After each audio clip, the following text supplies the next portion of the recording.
Hello বন্ধুরা, সবাইকে আমার চ্যানেলে স্বাগতম। আশা করি সবাই ভালো আছো, আমিও ভালো আছি। আজকে ভিন্ন ধরনের একটি ভিডিও নিয়ে চলে এসেছি। আমি গিয়েছিলাম ময়মনসিংহ জেলায় মুক্তাগাছা জমিদার বাড়ি বা রাজবাড়ি। সেখানকারই কিছু ভিডিও আর কিছু গল্প যতটুকু জেনেছি ততটুকুই তোমাদের সাথে ভেবেছি শেয়ার করব। তো বন্ধুরা, আমার ভিডিওটা যদি তোমাদের ভালো লেগে থাকে অবশ্যই লাইক, কমেন্ট এবং সাবস্ক্রাইব করতে ভুলবে না। ময়মনসিংহ শহর থেকে 17 কিলোমিটার দূরে মুক্তাগাছায় এই জমিদার বাড়িটি স্থাপন করা হয়েছে। এটি প্রায় 100 একর জায়গা জুড়ে রয়েছে। বাড়িটির সামনে রয়েছে বিশাল বড় এক ফটক বা প্রবেশদ্বার। তার পাশেই রয়েছে সংক্ষিপ্ত একটি বিবরণী। যখন আমরা ঢুকেছি তখন চারিদিকটা একটু দেখলাম। রয়েছে বিশাল এক ভবন, মাঝে রয়েছে খোলা আকাশ। এই পাশের ভবনটা হচ্ছে তার ছেলের লাইব্রেরি ছিল, বইয়ের লাইব্রেরি, যেখানে অনেক অমূল্য বই রয়েছে। এটা হচ্ছে দুর্গা মন্দির। এখানে রাজেশ্বরী মন্দির, দুর্গা মন্দির রয়েছে। সামনে যেটা দেখতে পাচ্ছেন এটা হচ্ছে রাজেশ্বরী মন্দির। এখানে কেবল রাজা, রানী এবং রাজাদের পুরোহিত যে থাকে তারাই শুধু ঢুকতে পারত, তাদেরই শুধু অনুমতি ছিল। মুক্তাগাছার 16 অংশ, যা শাসন করত 16 জন জমিদার। এর মধ্যে শ্রীকৃষ্ণ আচার্য চৌধুরী 1725 সালে প্রতিষ্ঠা করে এই জমিদার বাড়িটি। ইতিহাস থেকে জানা যায় তিনি মুর্শিদাবাদ থেকে রাজস্ব বিভাগে কর্মরত ছিলেন। তিনি ছিলেন নবাব আলীবর্দী খানের খুব আস্থাভাজন একজন ব্যক্তি। নিজ যোগ্যতায় তিনি সম্রাটের কাছ থেকে, এটা হচ্ছে দিল্লি সম্রাটের কাছ থেকে, সে আলীবর্দী খানের নামে শাহী ফরমাস এনে দেন এবং এই পুরস্কার স্বরূপ আলীবর্দী খান তাকে তার এই জমিদারি দেন। 1757 খ্রিস্টাব্দে পলাশী যুদ্ধের পর থেকে শ্রীকৃষ্ণ আচার্য চৌধুরী সিদ্ধান্ত নেন যে তিনি মুক্তাগাছায় বসতি স্থাপন করবেন। তিনি তার 4 ছেলেকে নিয়ে বগুড়া থেকে নৌকাযোগে ব্রহ্মপুত্র পাড়ি দিয়ে ময়মনসিংহে আসে। তারা যে ঘাটে অবতরণ করে তার নাম ছিল রাজঘাট। সেই সময় মুক্তাগাছার নাম ছিল বিনোদবাড়ি। এটি তখনকার একটা রেওয়াজ ছিল বা নিয়ম ছিল। রাজা বাদশারা এলে তাদের প্রজারা সাধ্যমতো যে যা উপহার বা নজরানা দিতেন। শ্রীকৃষ্ণ আচার্য চৌধুরী আসার পরে যে যার সাধ্যমতো নজরানা বা উপহার দিয়েছিলেন। এর মধ্যে এক গরিব কর্মকার তার নিজ হাতে তৈরি একটি পিতলের গাছা বা প্রদীপ দিয়েছিল। সব উপহারের মধ্যে বা নজরানার মধ্যে গাছাটা তার নজর কাড়ে।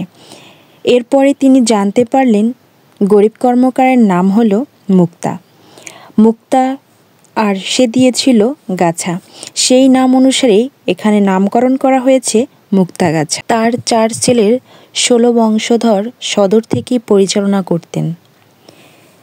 জমিদার বাড়িটিতে আর রয়েছে, যেটা আগেও বলেছি, যা যা রয়েছে সেগুলো রয়েছে দুর্গা মন্দির, রাজরাজেশ্বরী মন্দির, তোষাখানা, লোহার নির্মিত দ্বিতল হাওয়াখানা সহ বেশ কয়েকটি ভবন রয়েছে। রয়েছে একটি নাট্যমঞ্চ, এটি ঘূর্ণায়মান। তো বন্ধুরা, চলো এক এক করে সবগুলো দেখানো যাক কি কি রয়েছে।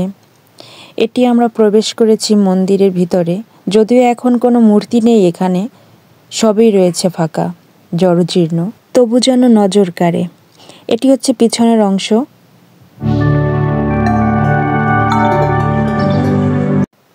রাজার ছোট ছেলে ভূপেন্দ্র কিশোর চৌধুরী, তিনি ছিল নাট্যপ্রিয় মানুষ। সে এই ঘূর্ণায়মান নাট্যমঞ্চটি তৈরি করেছে। এখনও কতটা সুন্দর রয়েছে।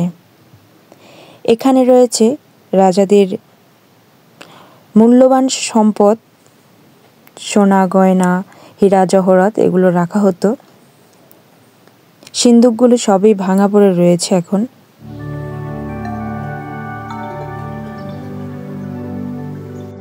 এরপরে আমরা আরও ভিতরে প্রবেশ করলাম। সবুজ ঘাস চারদিকে, প্রাচীর, উপরে খোলা আকাশ। এটাই হচ্ছে সেই হাওয়া ঘর, যেটা ছিল অনেক ঠান্ডা। এটা ছিল রাজার মায়ের ঘর।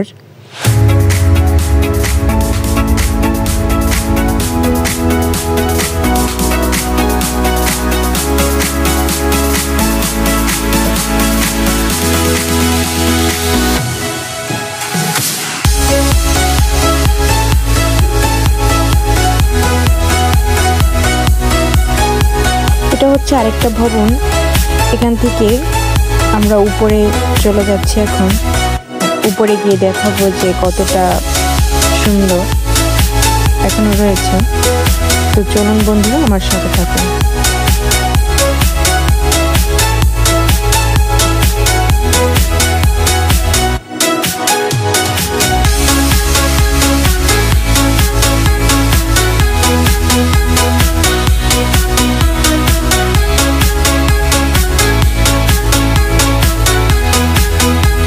তো আমরা উপরে ছাদে চলে আসলাম। এরপরে আপনাদের নিচে দেখালাম যে অনেক বড় একটা গাছ রয়েছে আর চারিদিকে ভবন রয়েছে। এই সাইডটা ছিল সুন্দর একটা বাগান, আর এখানে ছিল রাজাদের ওয়াশরুম। এগুলো ভাঙা প্রাচীর পড়ে রয়েছে। অবশ্যই সুন্দর একটা এখানে ফুলের বাগান রয়েছে, সেটা একটু দেখিয়ে দিলাম। তো বন্ধুরা, আমার ভিডিওটা যদি তোমাদের ভালো লেগে থাকে অবশ্যই লাইক কমেন্ট করবে এবং শেয়ার করতে ভুলবে না। আর অবশ্যই এখানে এসে এই সৌন্দর্যটা উপভোগ করে যাবে।